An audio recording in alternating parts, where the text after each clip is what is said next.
even without words, this to come together as a community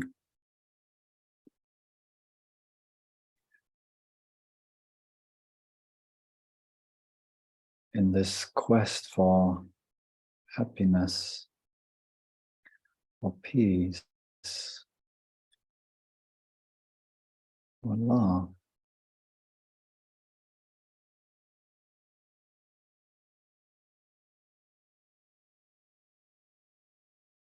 Feels very good to my heart, because very often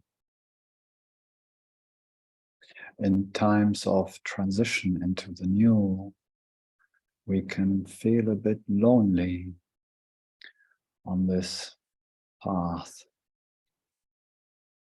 in truth, to truth.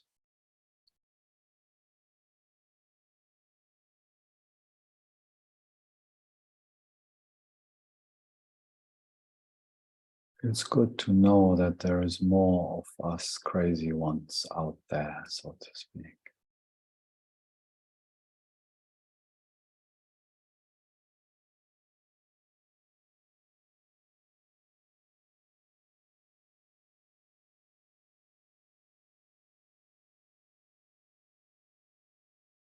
And that we are not alone.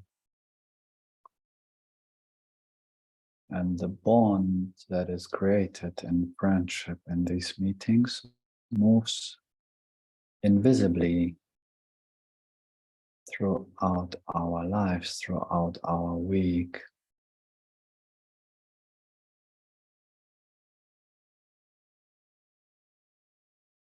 Prior to form, prior to appearance in our hearts. It is very real, much more real than what our senses can perceive.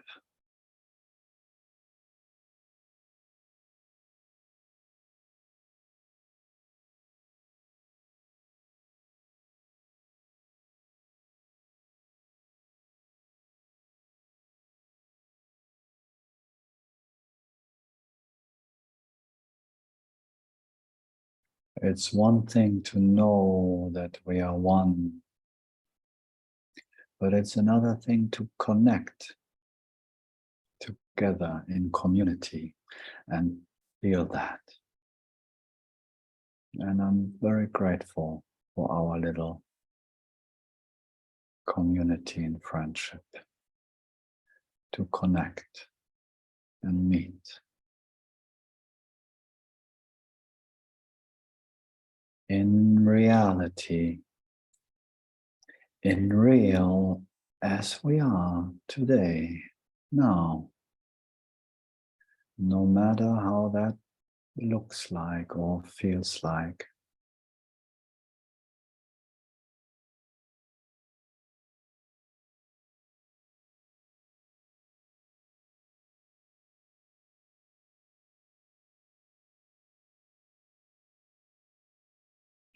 We are very used to live in a society where it's all about how it looks, the appearance of things. We are trained in pretending. How are you? Oh yeah, great, wonderful. As long things look good on the outside, all is fine. But this is not so much what we are interested in here. We want to meet in truth, in what is real.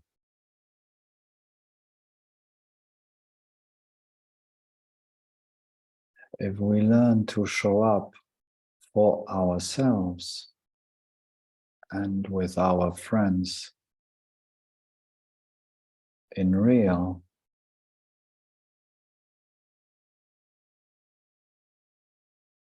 we inspire and invite also our friends to show up in real, to stop pretending acting on the stage of life and meeting in what is here now.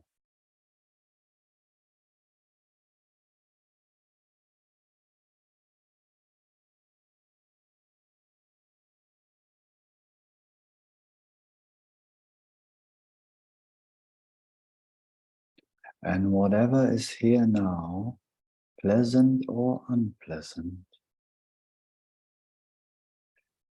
in this realness, in this authenticity, difficult word. In this light of truth,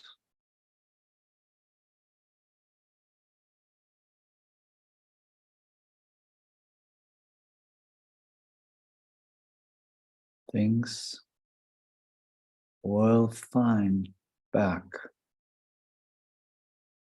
to a place of harmony. If we don't hide to ourselves and to us what is here, especially when it's unpleasant, of course,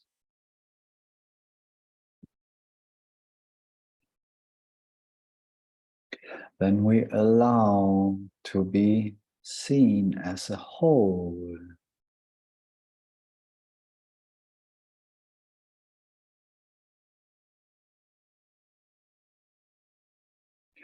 And when we allow ourselves to be seen as a whole,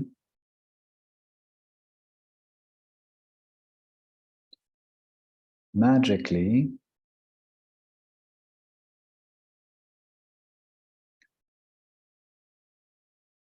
we become whole.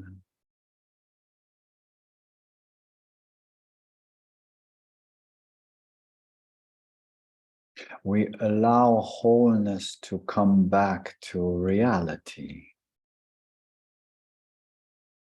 In reality, we are always whole, but we have the power to split into fragments, to hide.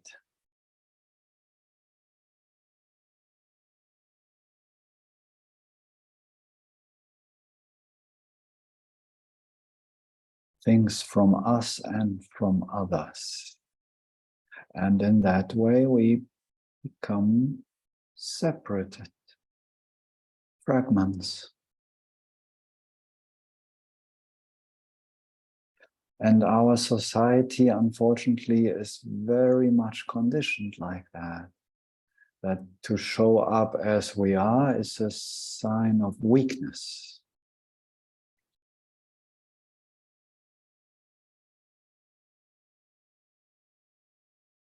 Where in reality, to be vulnerable and to show up as we are is a sign of strength, soul strength, true strength.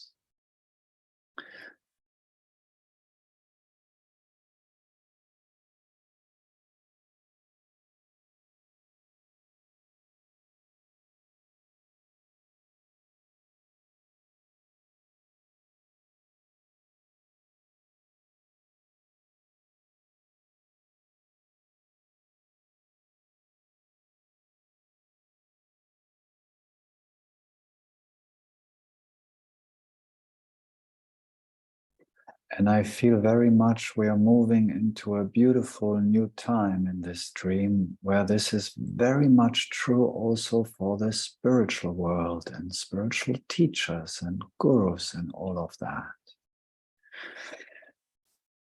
There is a great spiritual circus, so to speak, out there.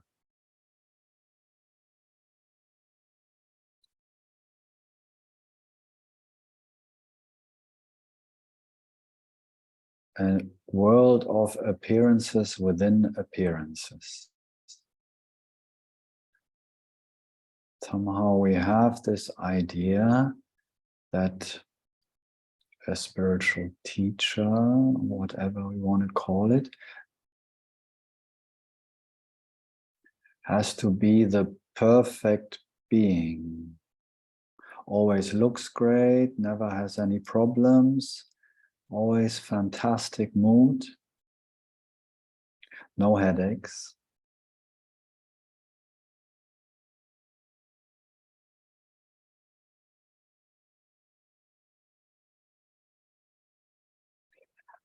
I mean, I'm not up for that nonsense. I love realness. Realness is truth.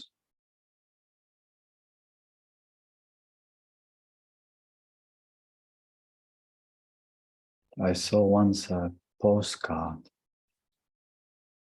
that very much resonated with me.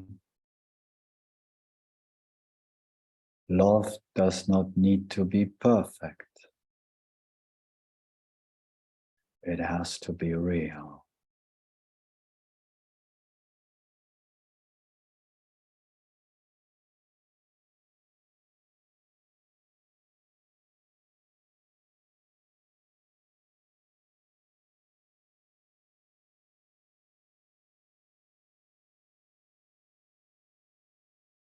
Reality embraces is the container, so to speak, for all of our human experience.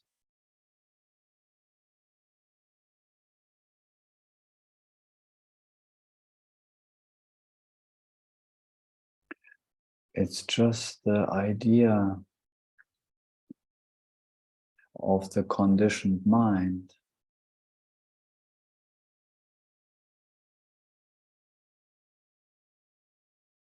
that things have to look or feel or appear in a certain way.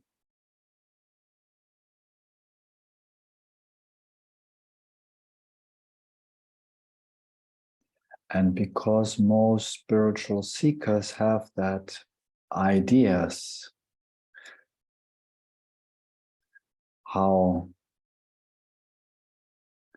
freedom or spirituality or enlightenment looks like, we get the mirror in our society of spiritual teachings and gurus that present those always perfect beings. But believe me, I met some of those off stage, so to speak. I haven't met anyone who has no humanity.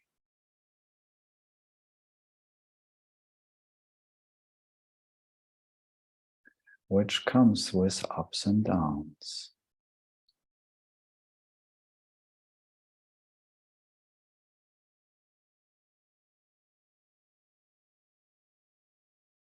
There was once this nice poster of a yogi I saw somewhere.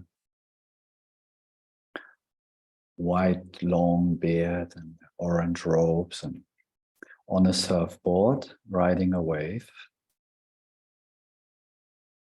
And it says something like, we don't have to stop the waves, we just have to learn how to surf them,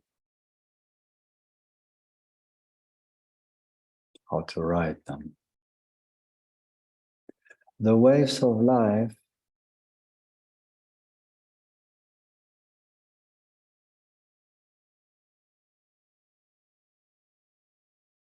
do not stop by awakening, enlightenment, understanding, whatever we want to call it. There is another nice image that comes to mind, the classic Zen story. I think it is. Before enlightenment, chopping wood and carrying water. And after enlightenment, chopping wood and carrying water.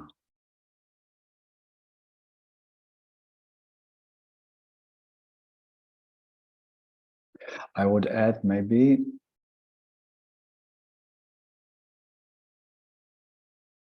before, if we want to say it this way,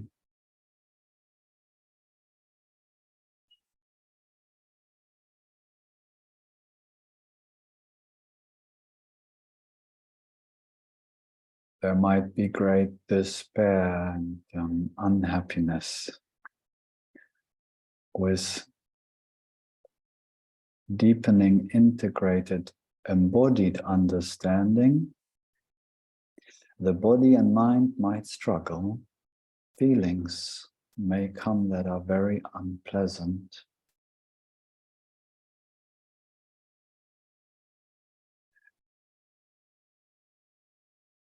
But they won't have the power to drag us down into unhappiness.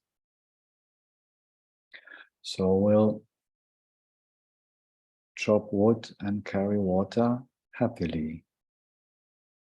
That's the promise, independent of the feelings, the thoughts, the old programs, old records of our own jukebox might keep running for a while with some nonsense records that we can't hear anymore. But they lose the power to make us believing them.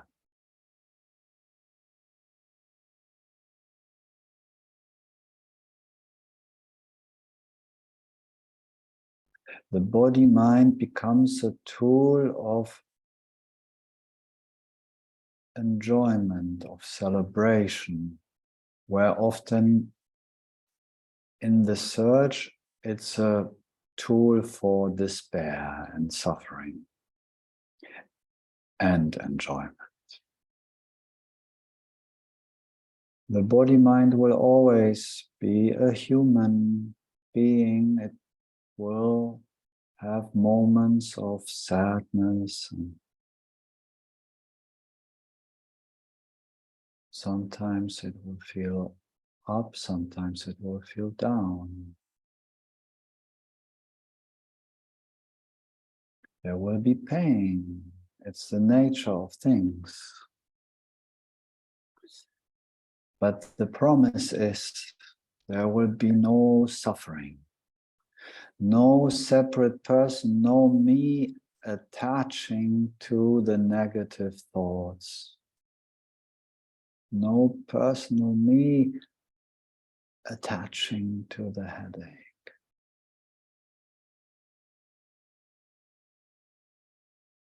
Pain might be there, like everything else. But the stream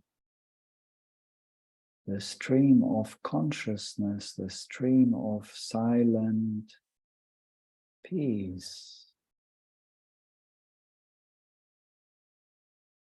holds it, embraces it.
Paradoxically, the path of understanding is about unlearning everything that we've learned.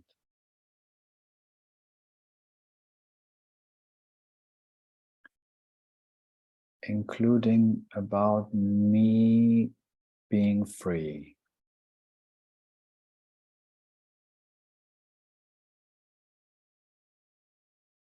We come out of an era where spirituality, spiritual teachings became so freely available from so many traditions that many of us carry a lot of knowledge, spiritual knowledge, a lot of ideas.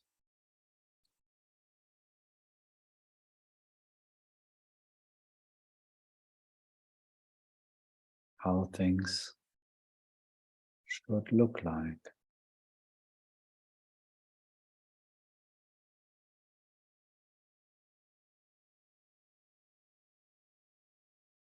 But the safest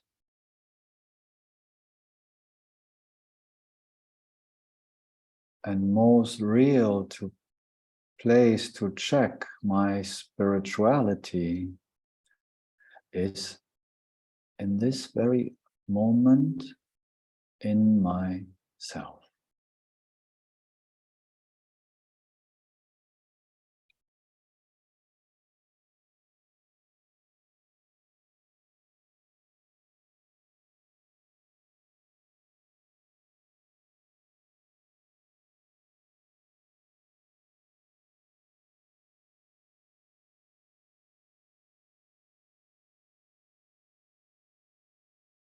What is happening? How am I feeling? What is really here, not exclusively, like so often, what am I thinking what is here, but to go deeper and to really check in this moment what is here.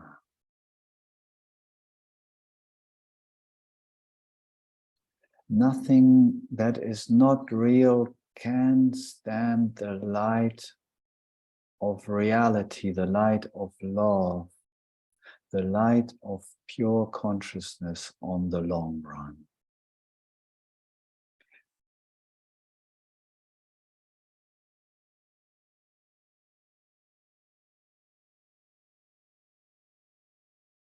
Unfortunately, the apparent separate self, the so-called ego, knows that.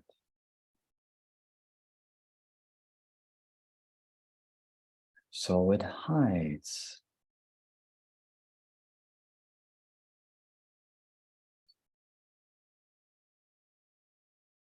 Out of fear of dissolution.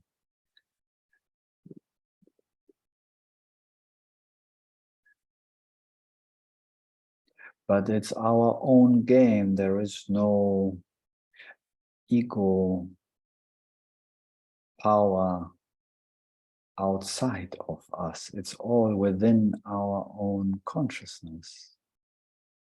It's our game.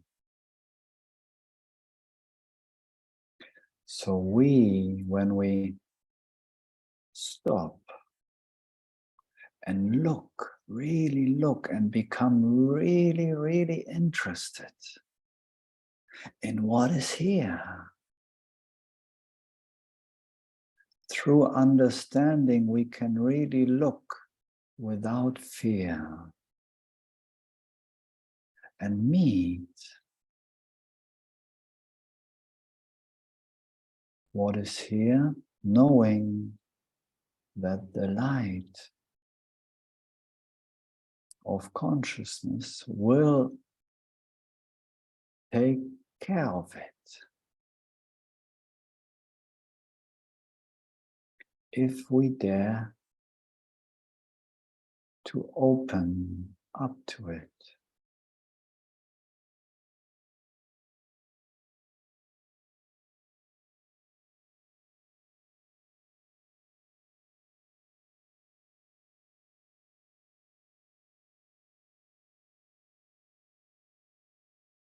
As more our understanding deepens and deepens, as more we will see and can see that there is nothing to protect.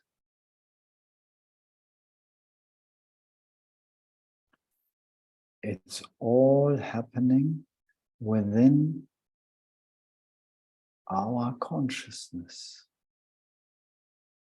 universal consciousness, within reality, one reality. Nothing ever happens outside of us. There is nothing to fear.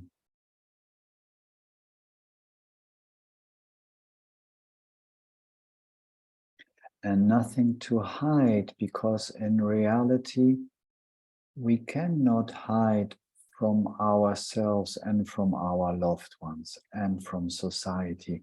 The price for hiding is a fake society, fake relationships. We invite a fake reality and illusion where we hold up the barriers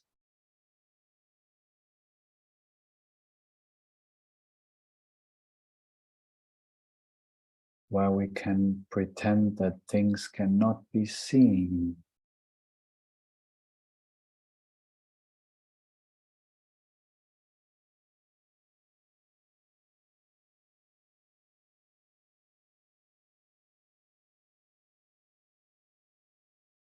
There is a reason why in almost all traditions there is a very high principle of not lying, speaking the truth. Satya in Sanskrit.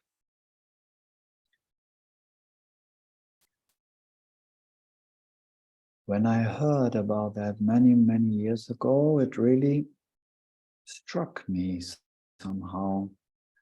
I had this intuitive sense that this is the way. Later, through Ramdas, I got to know Maharaji, and it was his main, if not his only teaching. Tell the truth and love everyone. Simplicity. Tell the truth and love everyone.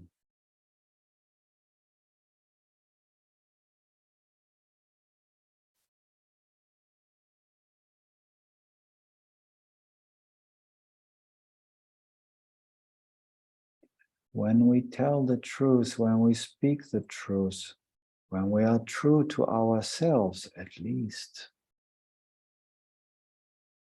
within our own heart, within our own mind, if we are true to ourselves, and then maybe try to expand that into our relationship, into our work, into our life,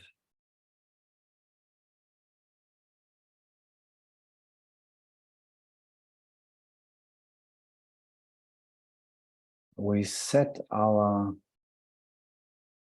intention to stay on the path that leads to truth. Speaking the truth naturally leads us to live as truth.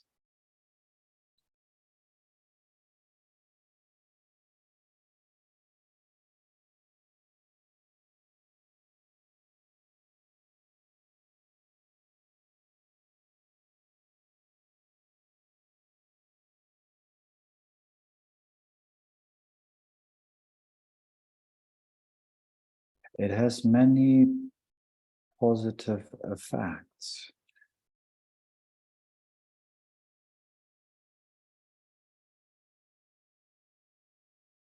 We make a agreement, a deal with ourselves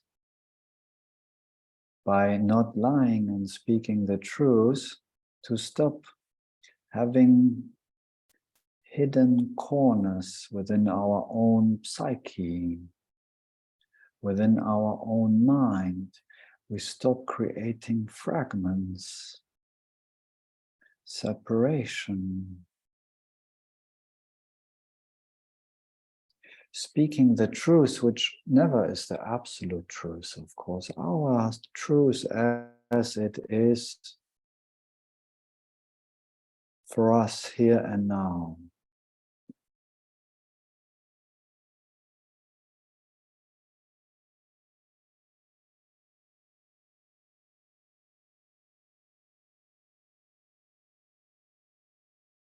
Helps us to be whole.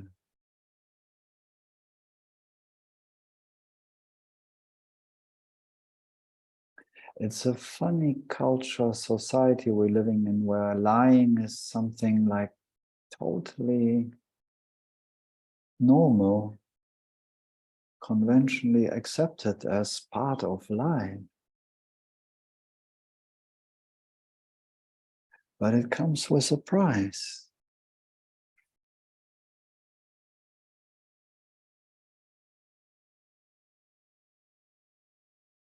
We don't need to be dogmatic, but we can understand how speaking the truth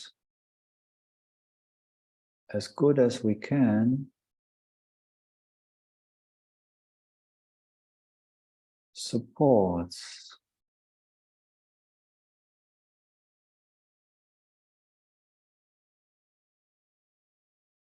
our wholeness.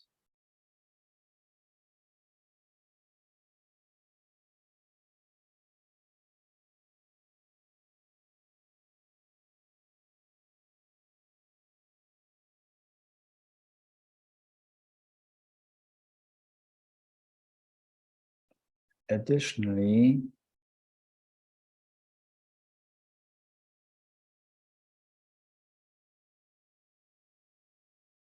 if we make this deal with ourselves,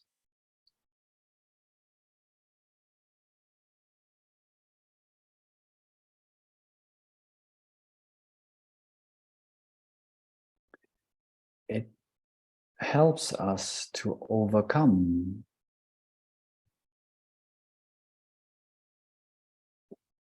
habits that are not in line with our hearts. We all have thought patterns that lead to habits that we would like to overcome. We just know that they don't really resonate anymore, that they're just old habits and they're so difficult. They can be so difficult to overcome. And then we may feel guilty. Oh, I should have, it would be better if I don't. Magically,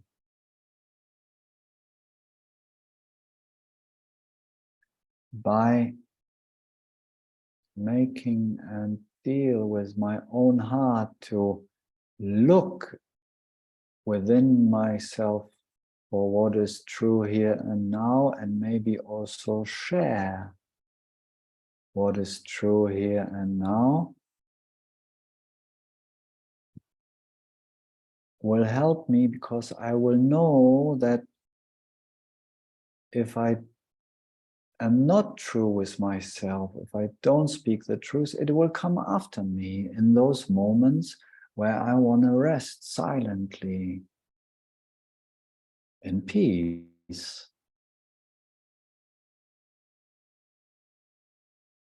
They create waves, contractions in my mind, in my body, because deep down in my heart, I know And deep down in my heart, everyone knows, because we are one universal consciousness.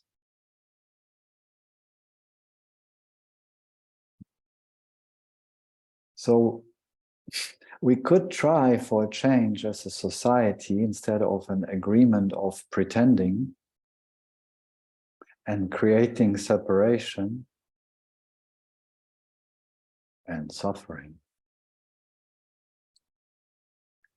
We may follow Maharaji's advice to tell the truth and love everyone. We can play with it if it resonates. If we stop fooling ourselves, if we stop leaving the door open for a little white lies, it's sometimes called, if we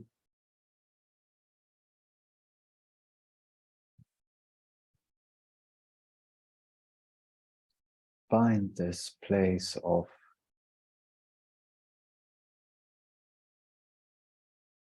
understanding how beneficial it is to us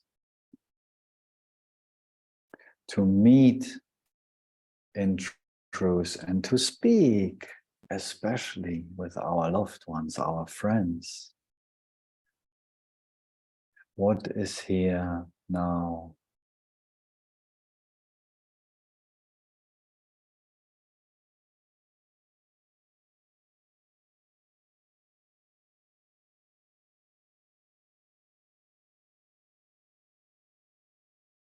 It connects us in the deep, in the real,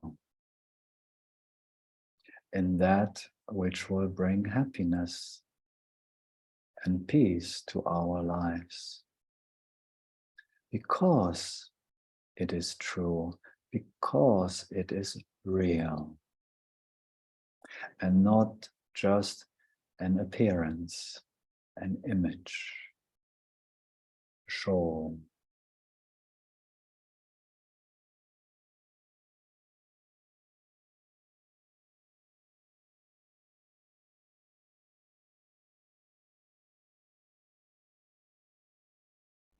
Imagine a society like that.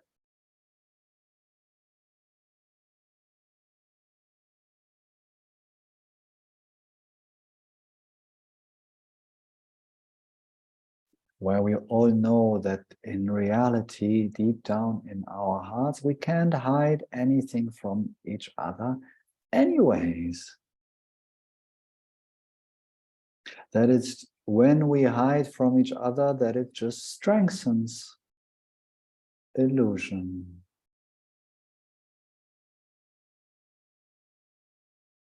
And we dare to be real and we dare to show up as it is.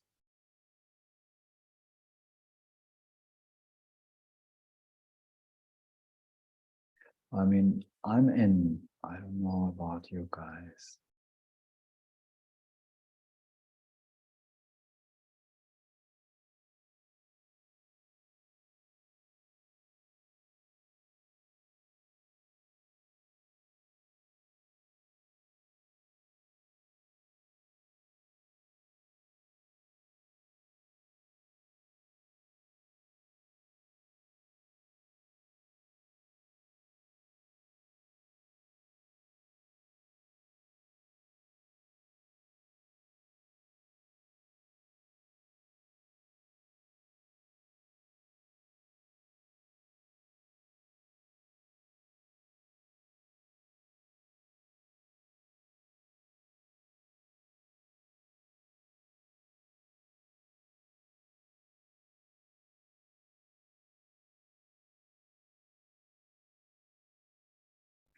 Of course, we don't need to go around and throw our truths at everyone, convert everyone. to our truth.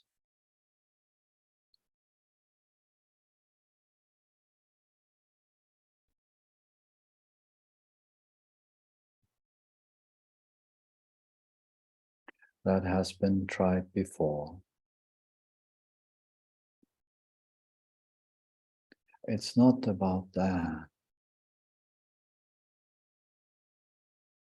It's just when someone asks us, we can answer honestly.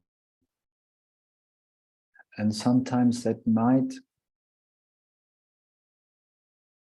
even create a little ripple or hurt. But in the end, in my experience, the truth always finds its way in love to be revealed, to be integrated.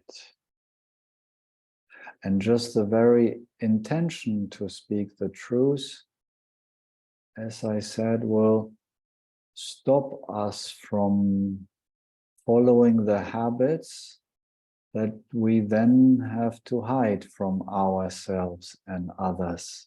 So there will be no problem anymore to speak the truth.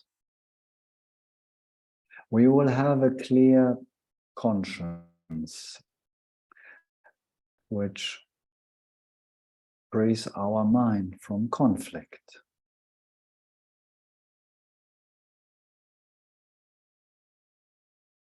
From fragmentation.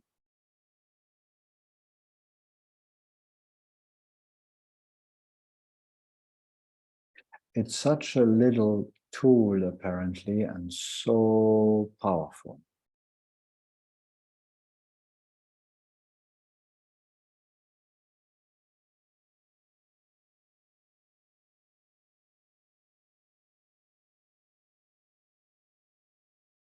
And I truly believe deep down in our hearts,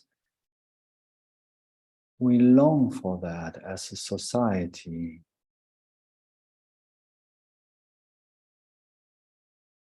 To stop bullshitting ourselves, to be frankly.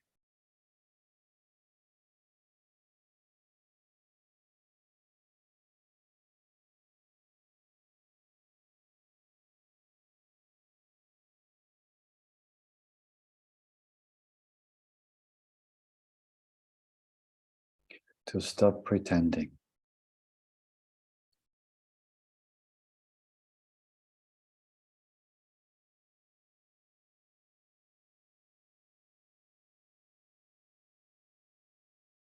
It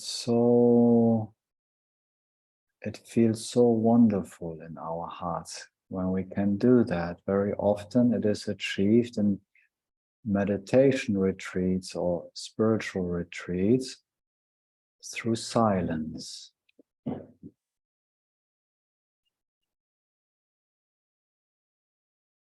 When we are freed from the need to speak,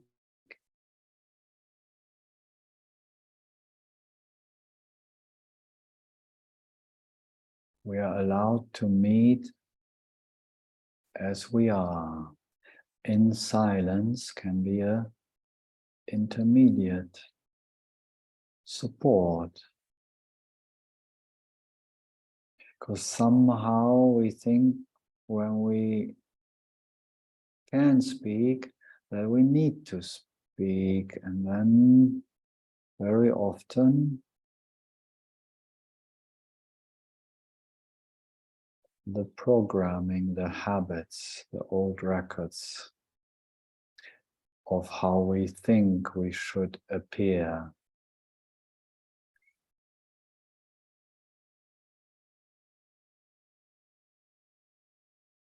speak.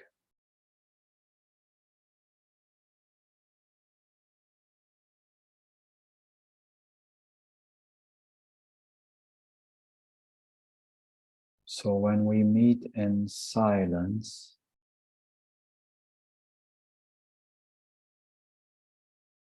we allow ourselves to communicate deeper.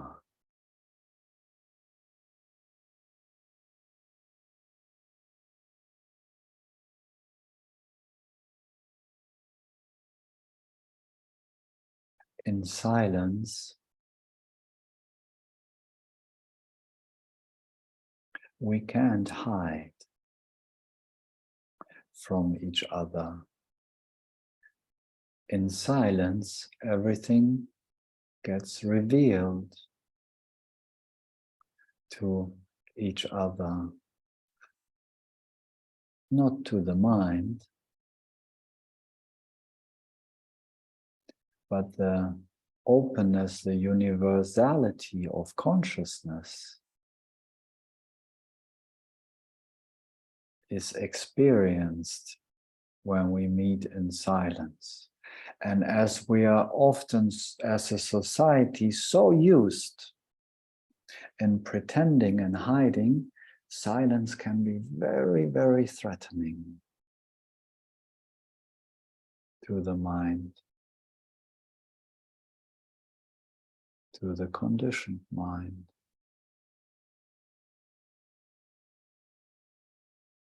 So we see in our societies that rarely there is space and longer gaps of silence in communication. Every moment is very often filled with something.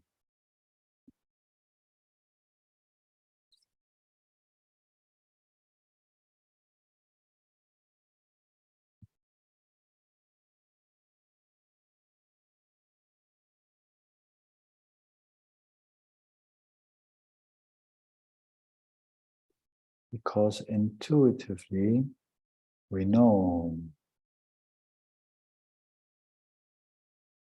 that in the silent meeting of our hearts,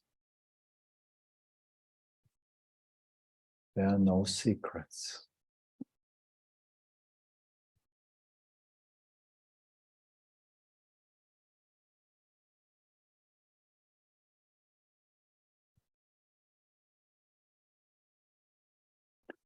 And it's very wonderful to meet in this way, especially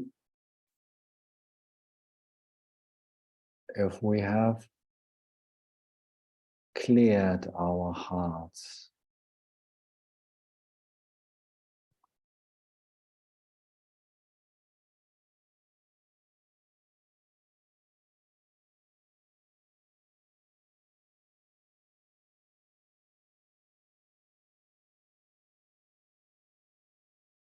Cleared our hearts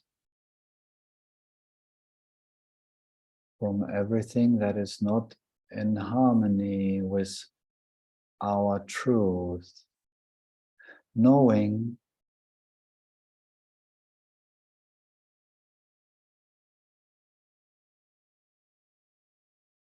that in consciousness, in reality, it is all already forgiven.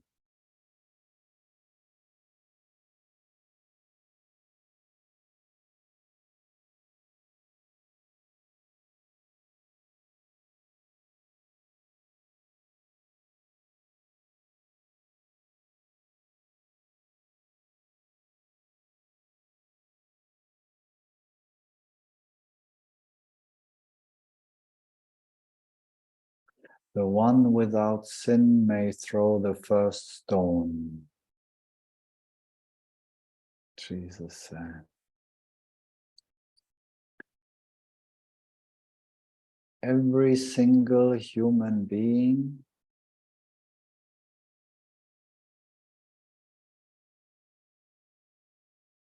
it's the nature of being human to be imperfect, to be stupid at times, to do things wrong.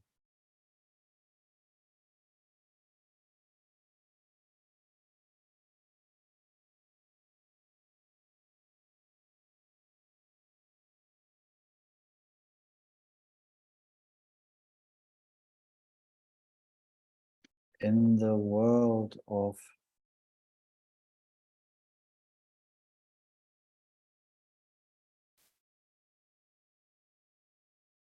creation, within this beautiful dream, things are impermanent, things are not perfect as things, and that includes us, human beings. It's okay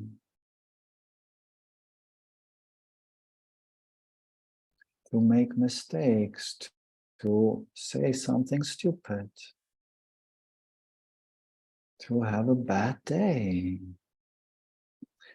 What kind of spirituality is it that tries to bring perfection into that which always is, to a certain degree, imperfect, or like they say in Buddhism, impermanent? Things here are fragile.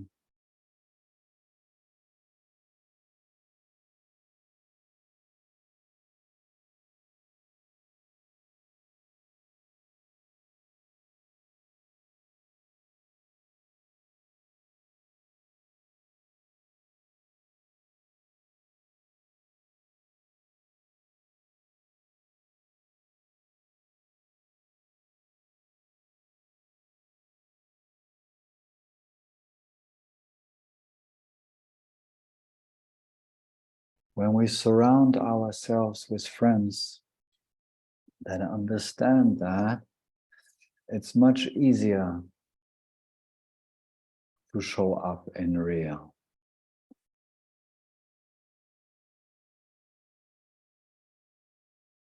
It's like, hey, I see you. Yeah, oh yeah, yeah, me too. Okay, it's okay. It's so cool not to pretend that we're super duper happy hoppy. Yes, deep down, we know our essential being is untouched and in peace. But to embody, to integrate this peace into our body, into our mind, into our life,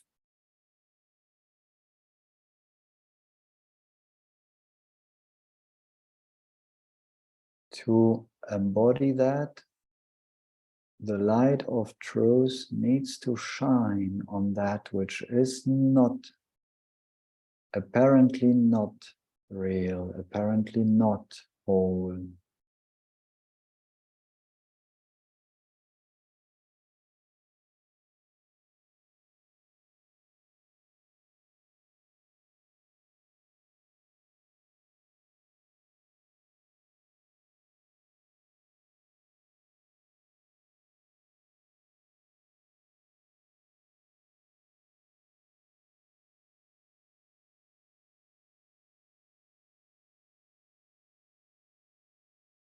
Energy does not just dissipate, it does not disappear.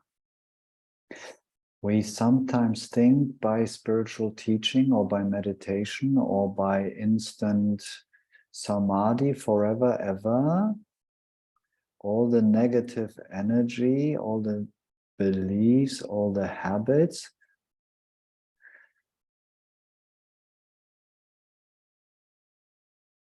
they may just go and we never have to look at them. That is called commonly spiritual bypassing. We think we can get around somehow, get around and not need to meet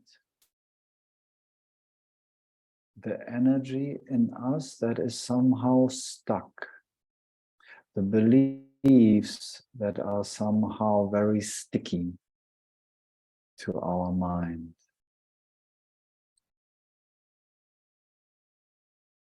But in reality, the energy that sticks, so to speak, to ignorance needs to be enlightened, literally.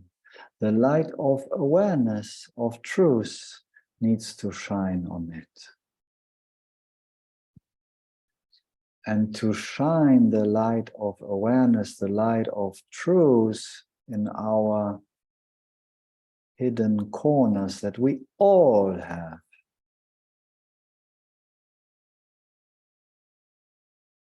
First, we have to be interested to honestly look. What is here? Because the conditioned mind, the ego, is not interested in what is here. It will come up with a distractive thought of what is here. Its identity is made mostly out of that which we don't like about ourselves. Its hidden shadow identity of ourselves is hiding in some corner, never seen, never exposed, never expressed, and in that sense, a separate self has the power to survive within me.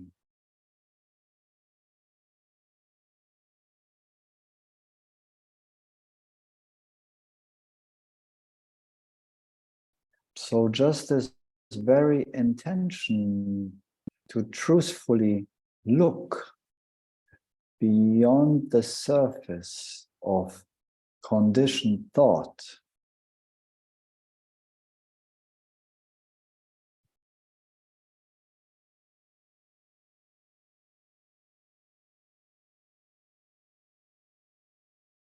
to stop for a moment here and there and to check what is really here. How am I feeling?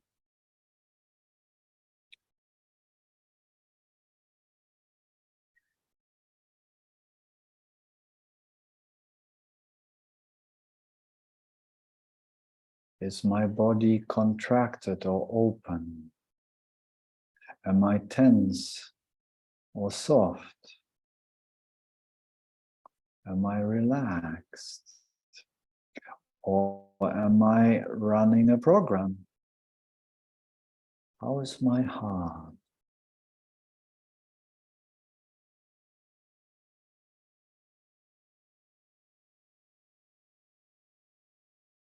Very often when the conditioned mind takes over for whatever reason,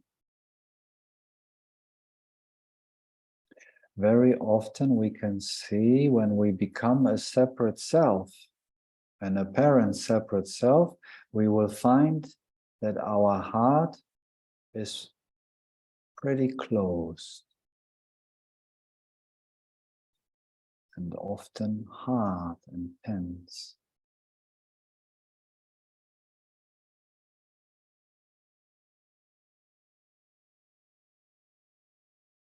The conditioned mind may say, oh, I'm fine, all good, I'm great. But if we dare to check our heart, the mind cannot do that. The conditioned mind cannot check the state of our heart. Only we, consciousness, spirit, can check within our own hearts what's going on. Is it open or is it closed? Is it hard or is it soft?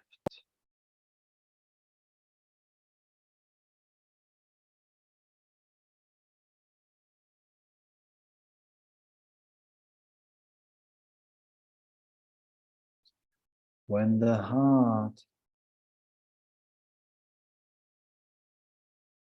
closes out of the old habit of needing to protect an apparent separate person, the light of awareness cannot shine through, so to speak.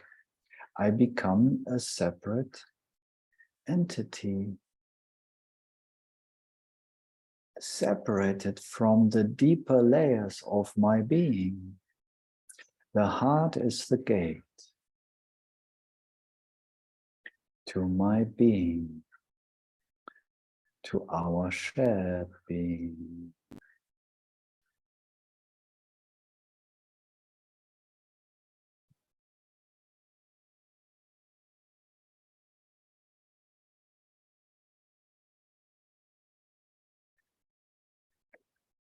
Of course, we cannot force, and we don't want to force our hearts to be open and soft. We are not violent with ourselves, but we can check where we at.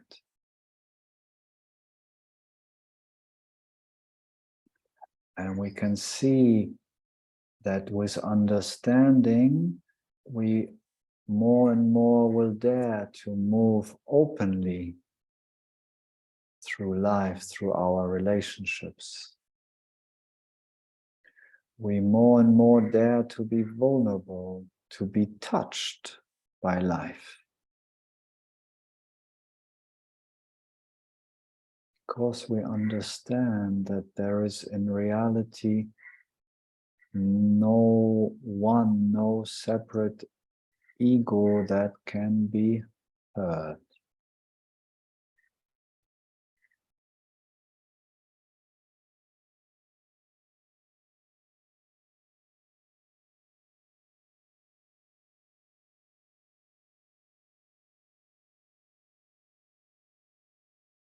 Surprisingly, as more open and vulnerable we are, as less we hurt each other, as less we speak out of fear, as less we protect, defend, attack.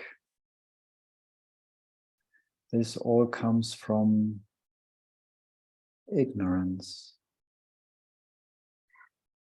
of believing to be a separate entity that is in competition with other separate entities that needs to defend itself as a separate something.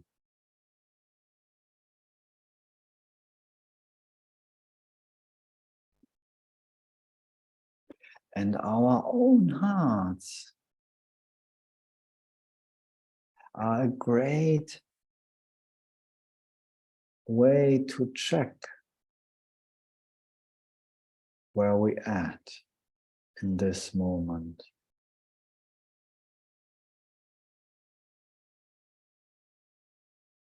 The habit of closing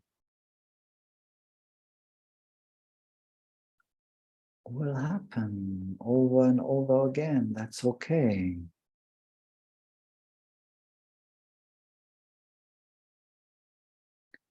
But if we learn to not hide what is in our hearts, to be truthful to us and to others, what is in our hearts, and with the understanding of what we really are, and that there is never ever something that can be broken or hurt, that there is nothing to defend. Openness, softness, which is our natural state, will manifest in our lives.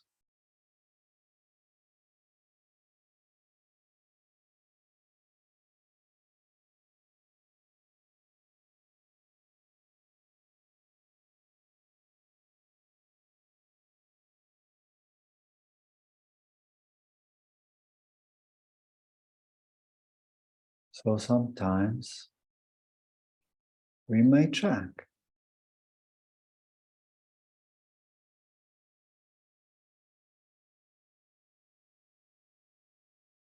what's happening. How's my heart? Thought will always tell me that I am myself, my true self. The ego does not really have the tendency to admit to us that it's the ego, that it's hiding.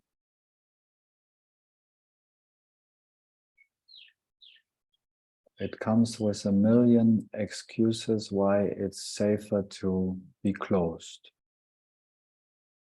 to pretend, or to lie.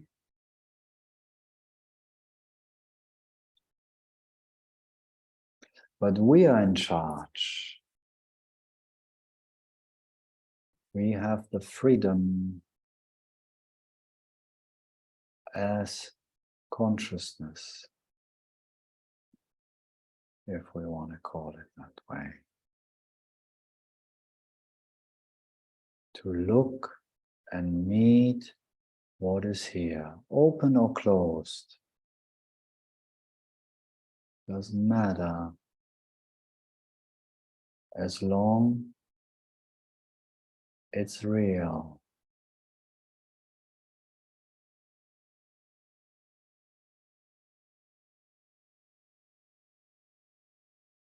Because what brings happiness and peace and love and joy into our lives must come from reality. If it comes from an illusory, apparent fantasy self that is just a construction of thinking, feeling, perceiving, if it's just coming from a mental reality, it will fail us.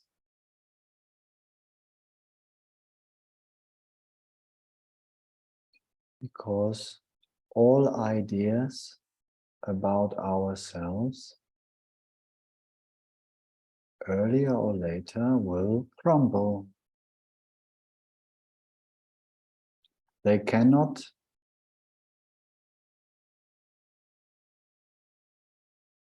remain in the world of change.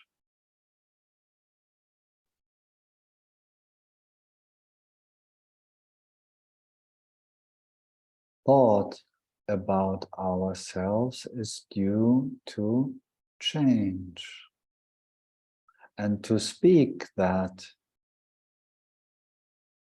what we think about ourselves and the world in truth reveals the nature of changing things. It's beautiful.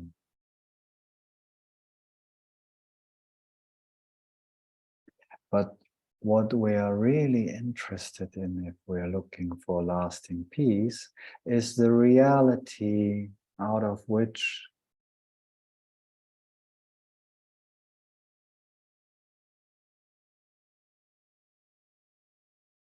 thought emerges.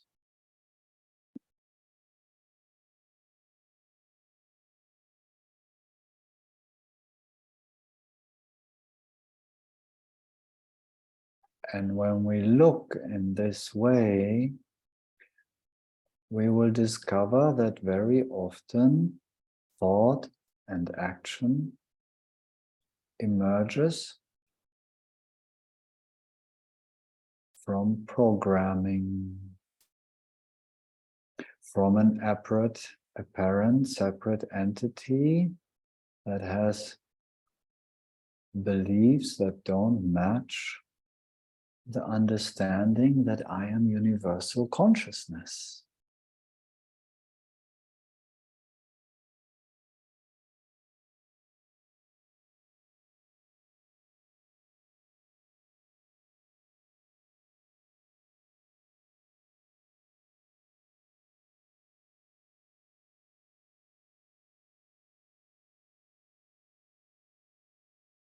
And only when we see that, when we are open to look truthfully at that which emerges out of illusion in us and in the world, we can enlighten it, we can free it. By the very seeing of it.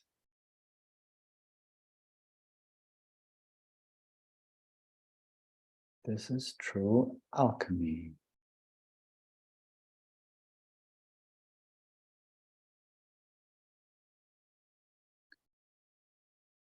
Transmuting, transforming, which is unreal, which is fake, we could say, back into its original formless form of reality or law.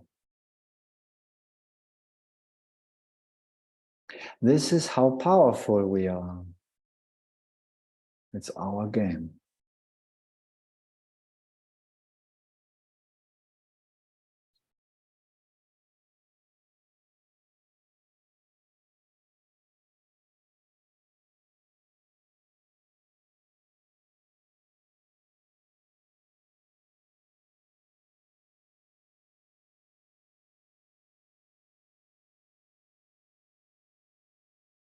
We have given ourselves as consciousness this power to live in real, to live in love, to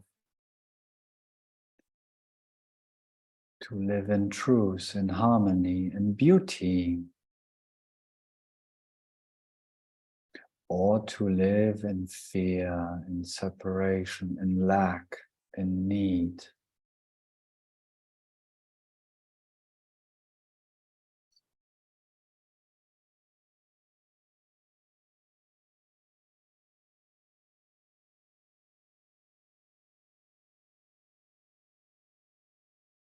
And we have to understand that it's part of the game and that it's okay that that part, apparent part in us that acts and speaks out of lack, out of fear, that says something stupid, that does something stupid,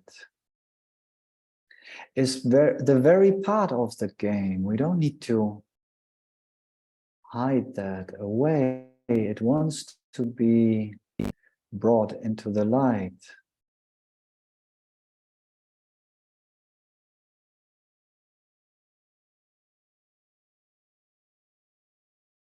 It's so beautiful to meet with someone in real.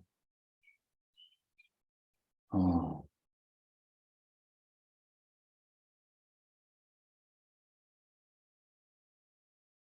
All our hearts are longing for that way of living, at least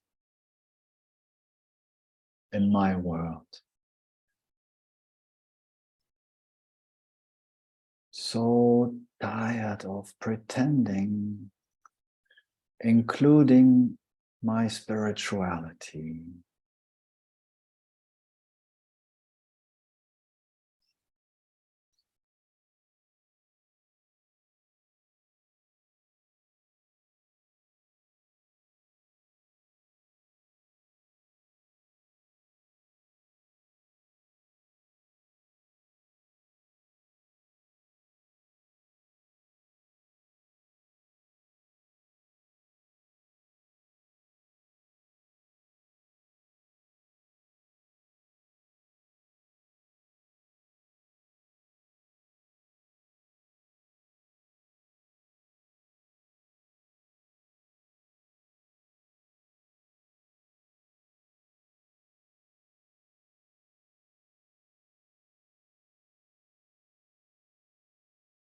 What is real can never be threatened. And what is unreal did never exist. Herein lies the peace of God.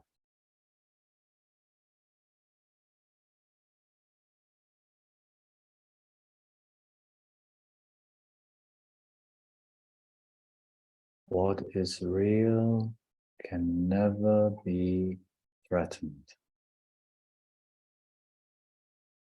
What is unreal did never exist. Herein lies the peace of God.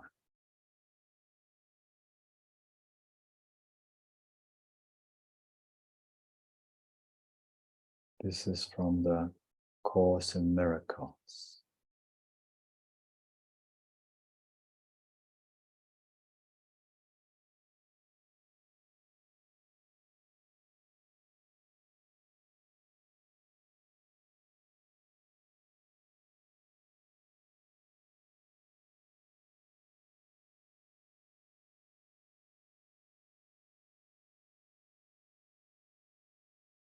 Earlier or later, we all will come to that point in our human experience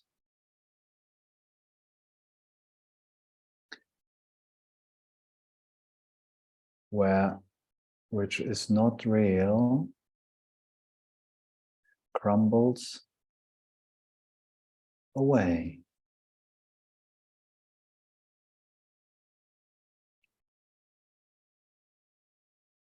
For those who are young, like most of you, this may not seem so, but just the very existence of our bodies, when age kicks in, shows this very truth.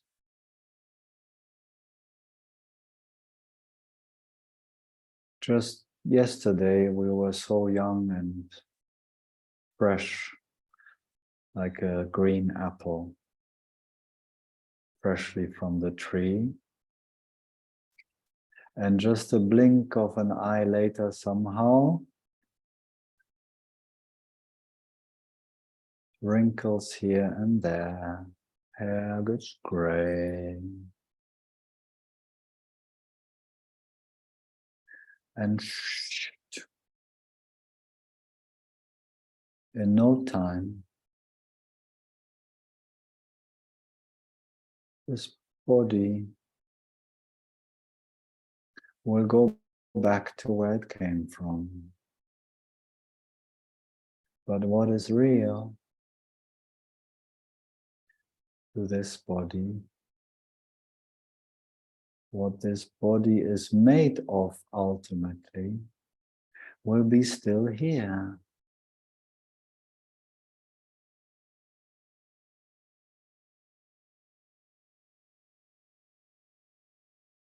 In the same way, all our ideas about things, about us, about the world, how things should be or shouldn't be. As older we get, as more we see that already. What was right 20 years ago might be very wrong now. How we should behave, what we should use or not use. Science is very affirmative in things, and then 20, 30 years later, the very opposite is true. There is nothing here that remains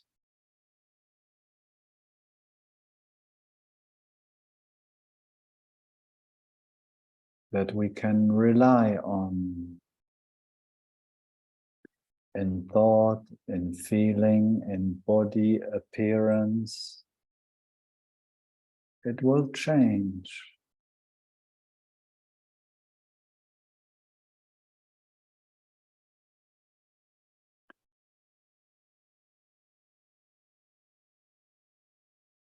But what is real in it, in our bodies, in our minds, in the world, what is real in the appearance of things, the reality of things beyond its appearance,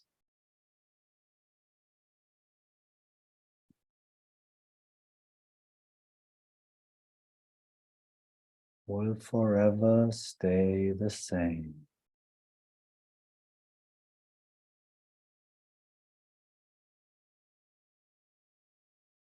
And this reality of the world and of our bodies and of our minds This reality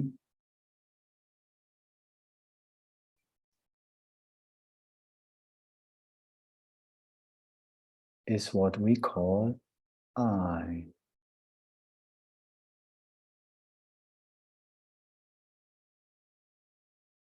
Is universal consciousness, is that which is accessible within our own hearts,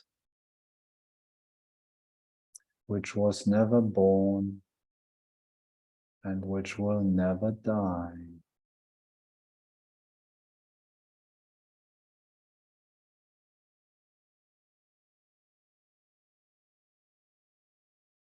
The eternal, infinite reality of all dreams, of all appearances, will stay forever the same.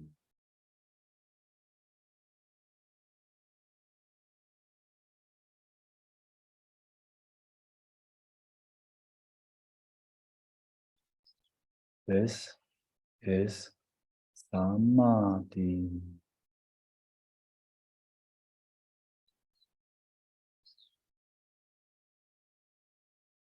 The understanding of the sameness, of the equality of all things and all beings in all worlds.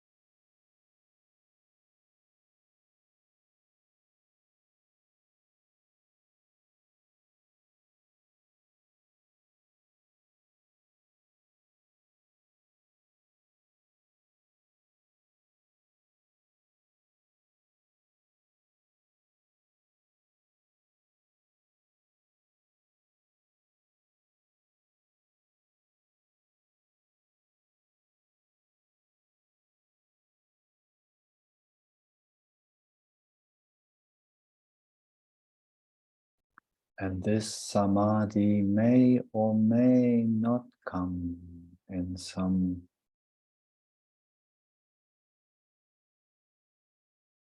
extraordinary experiences of the body-mind.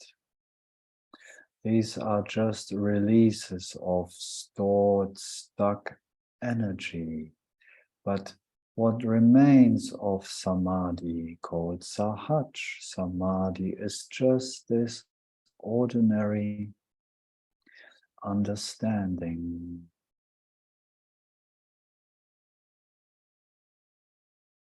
That is so beautifully expressed in this quote from the Course of Miracles.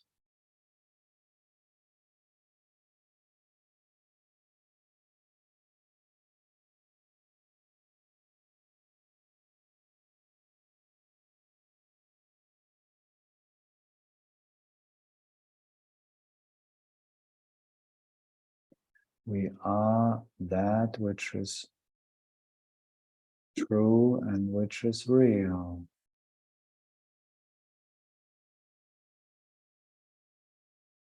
And if we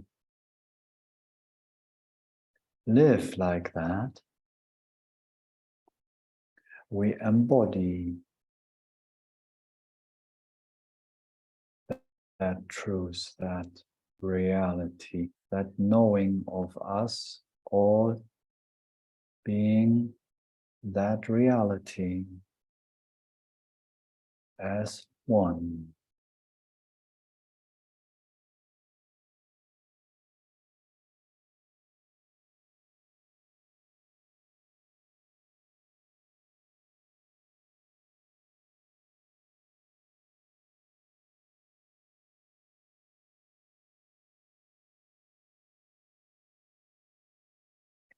And knowing that, carrying that experiential understanding of that truth in our hearts, we can jump freely in the world of appearances and play. We don't even need to pretend anymore. We can just, like little free children, play freely, being stupid, making mistakes. No one cares.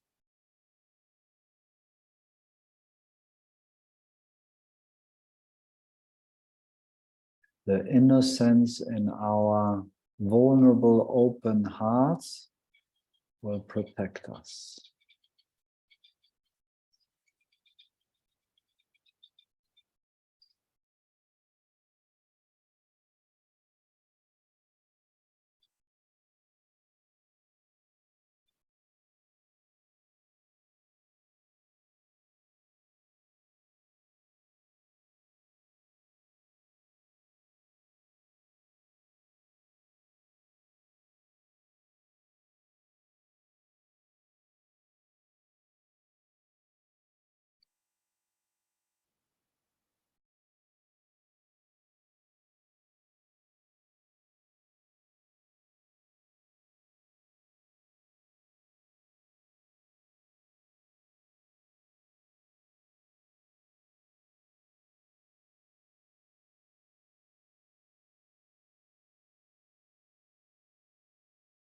Isn't that cool?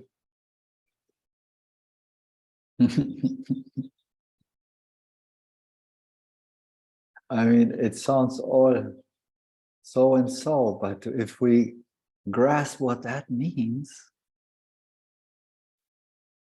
boy, Ram Dass would say, oh boy, we're free to play.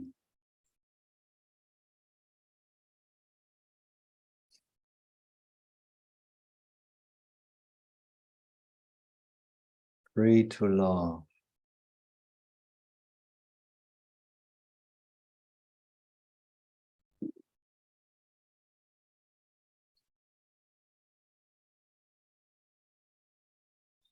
Tell the truth and love everyone. Shortcut to enlightenment.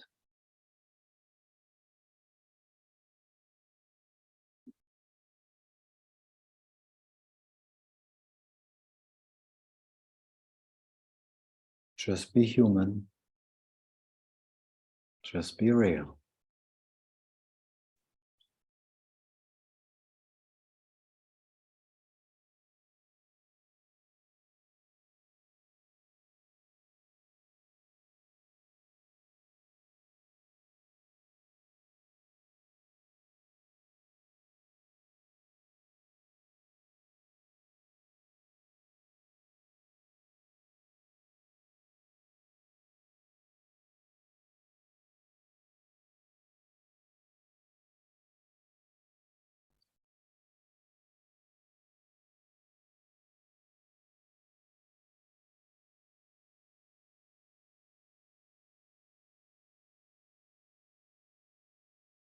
And I can't help it.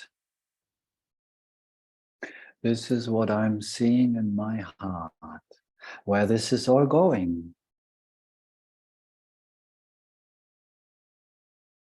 And it brings so much joy to my heart with all of you to go there, so to speak.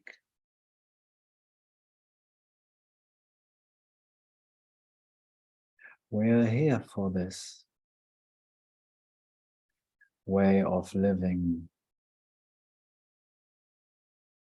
in truth and in real. That's how it feels in my heart.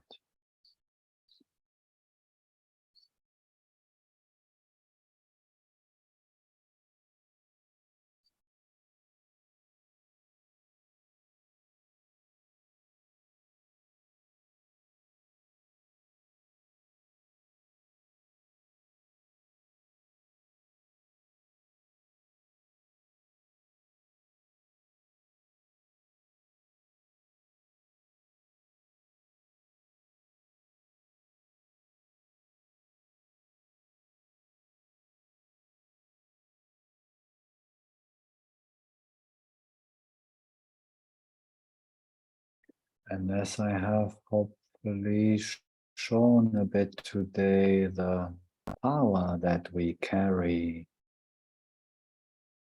as consciousness, as spirit, let's use that power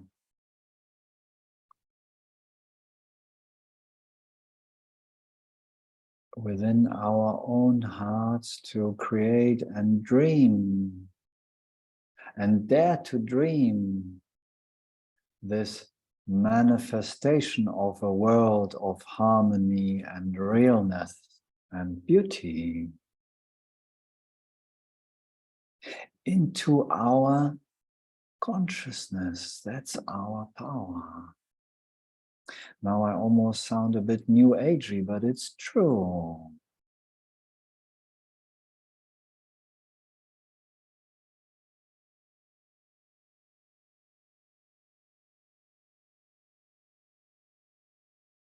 This dream is made of us. The only thing that stands in the way is what is not in line with this world, how we can see and feel and envision in our hearts. What is in the way is that which is hidden in our own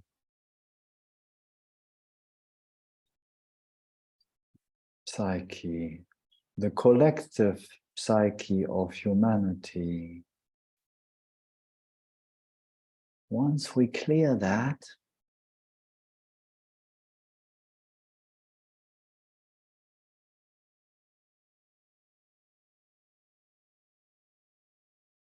instantly, here and now,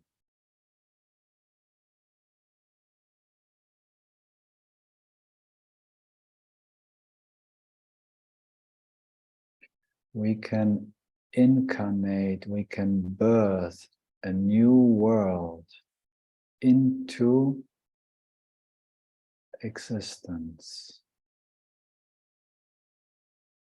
We can dream a new world into existence. Not in the future, here and now, in this very moment.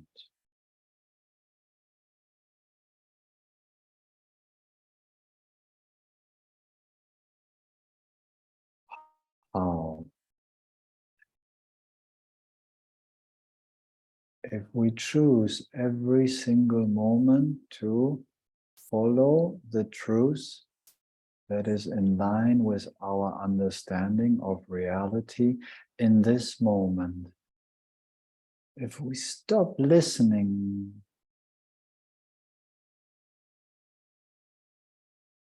to the old nonsense that we carry as bags from the past,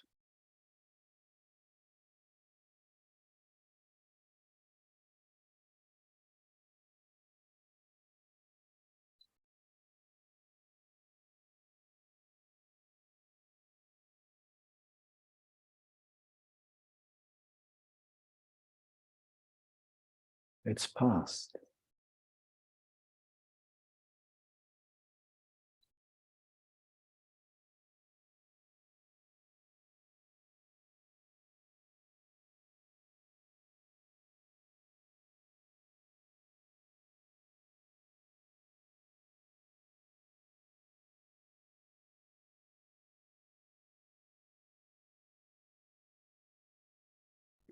We are dreamers.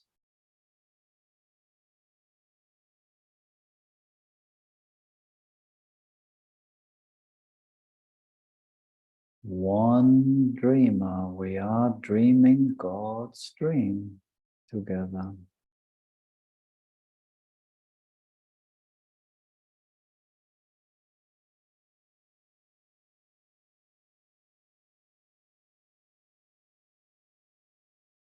Shiva's dream.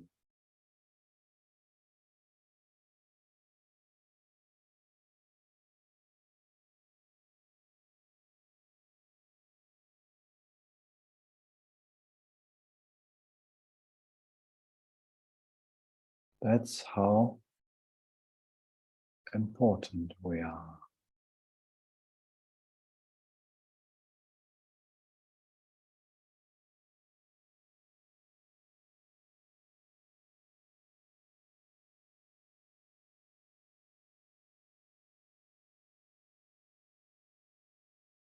No one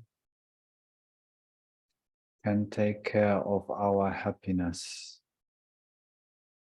and no one is ever in the way in reality to our happiness.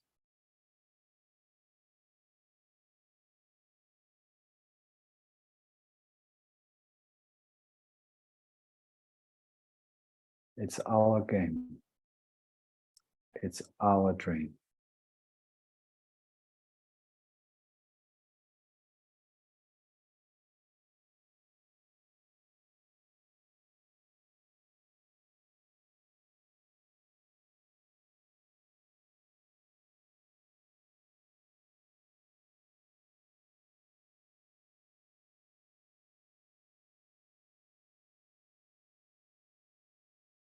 And it's happening.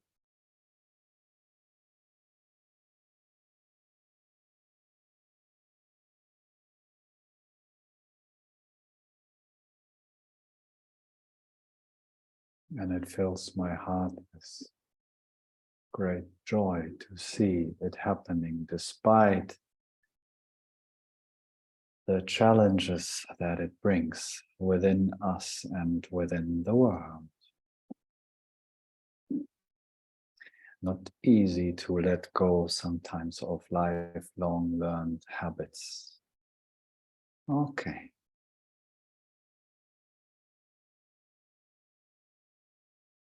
No problem.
The space is open for questions or comments.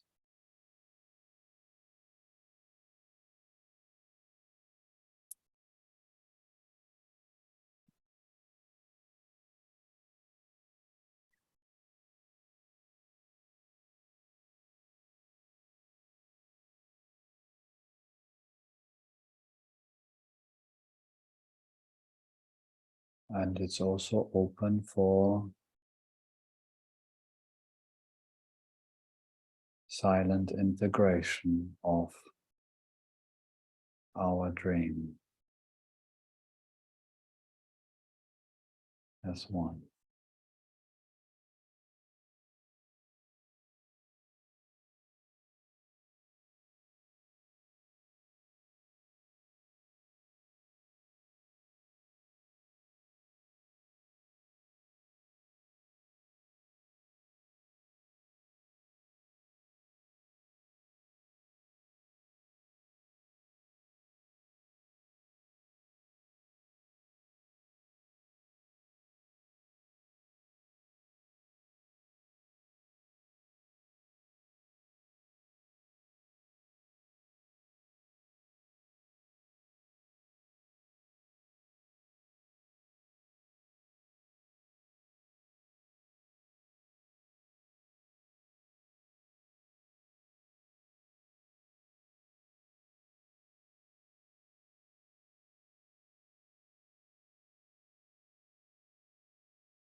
I had here last week already and this week again with me. I wanted to read.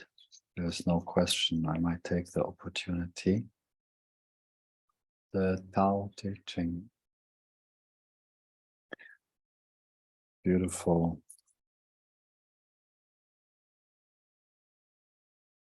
Treasure of eternal truth. 81 verses, all very filled with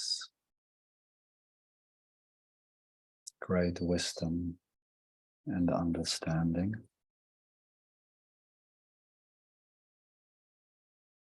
And somehow this one came to me lately, and I thought I might share it here with you.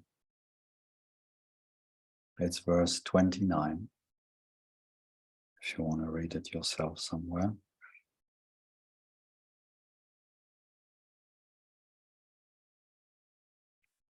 Do you think you can conquer the universe and improve it?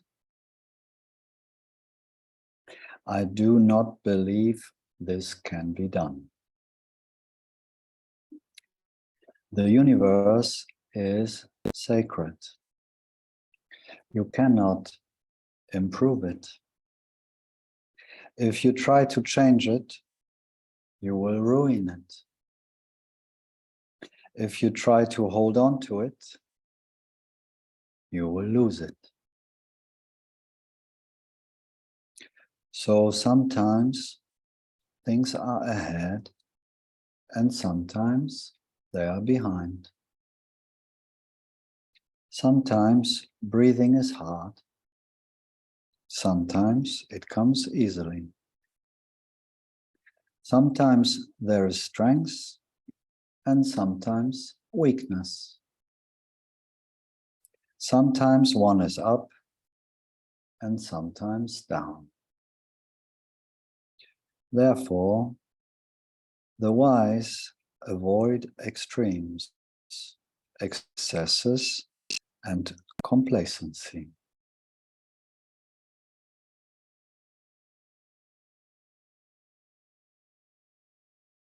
I read it again. Sometimes it's nice to hear it another time. It's so filled. Do you think you can conquer the universe and improve it? I do not believe this can be done. The universe is sacred. You cannot improve it.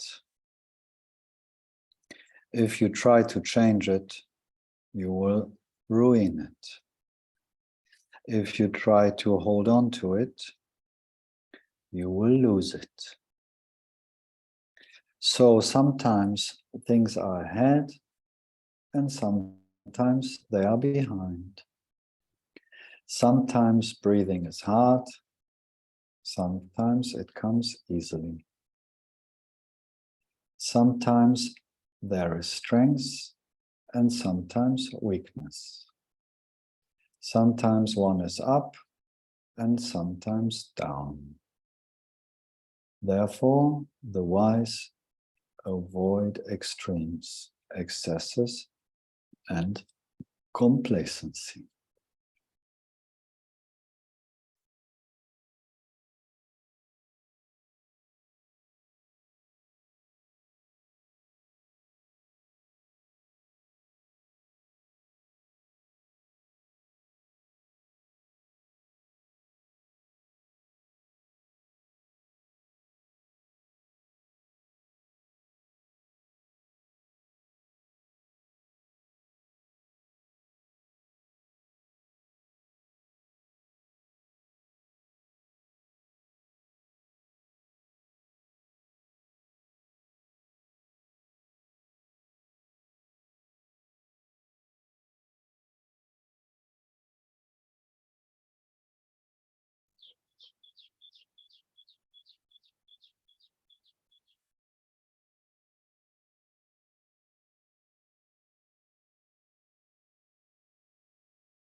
In other words, what is real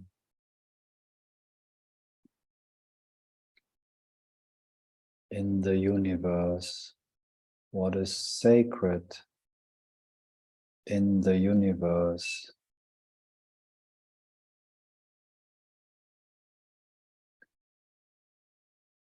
is and was and will remain always the same.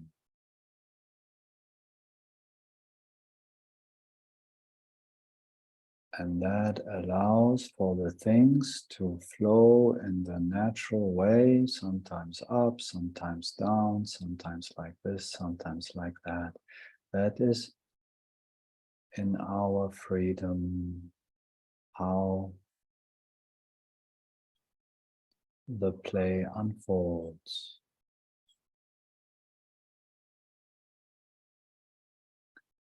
And it unfolds.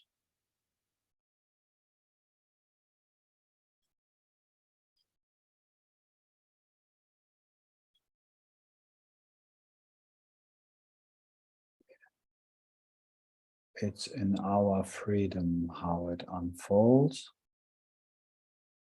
We can play.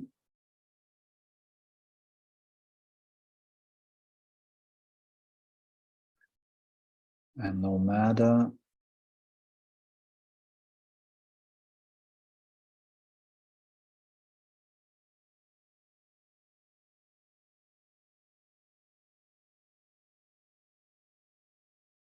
what we dream, the sacredness, the reality of the universe is already here.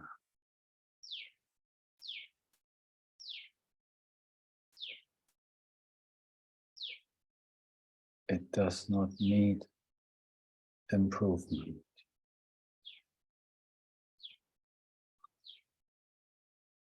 It's already perfect as it is.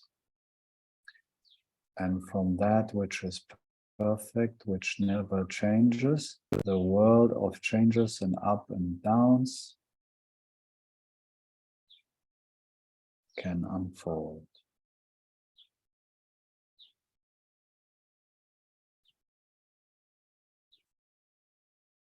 So the wise do not try to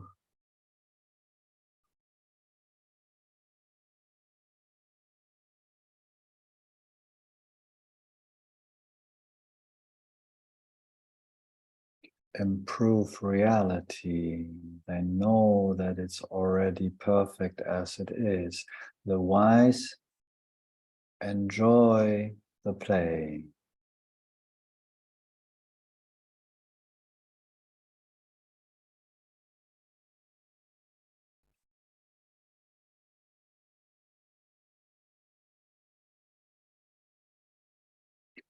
Without fear to do something wrong. Because the sacredness and the perfection, the realness of the universe and us was never and can never be lost.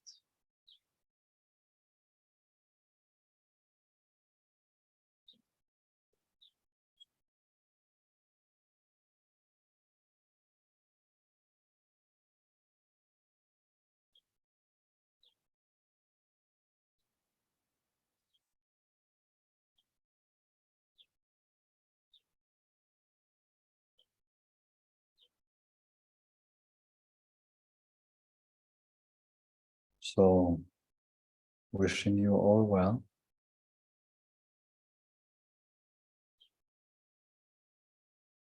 We are having a bit of a break, couple of weeks.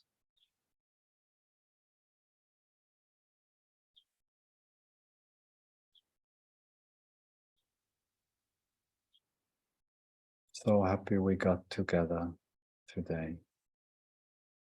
Thank you. We'll let you know in the signal group. If you're not in the signal group and you are here,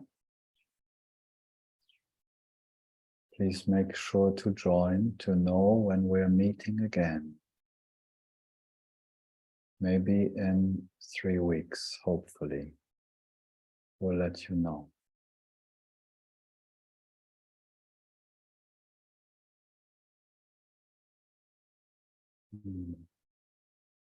Much love.